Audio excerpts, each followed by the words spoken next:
শোনো। হ্যাঁ বলো। শুনলাম তুমি নাকি বিয়ে করলা। আমিও তো শুনলাম। তো বউ কেমন? তুমি তো জানোই কাকি, আজকালকার মেয়ে একটু শক্ত করে না রাখলে হয় না, ওইভাবে মেনটেন করতে হয় আমাকে। আর কি করবো, মাঝে মাঝে মাইক ঠেড়ে দিয়ে দিই। আমি তো শুনছি ওর বউকে পিটা। হ্যাঁ, আমরাও তাই শুনছি। 2 hours later.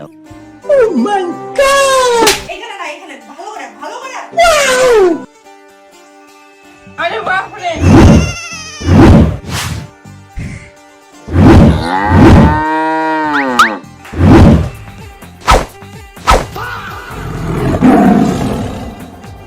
কিরে,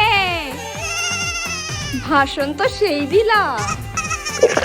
তুই না বলে বউকে মারিস, এ না তুই না বউর পাও টিপে দিতেছিস। তোর বাবাও না তোর মার পাও টিপে দিত। এটা তো লজ্জা পাওয়ার কিছু নাই, এটা তো তোদের ফ্যামিলি বিজনেস। Ah!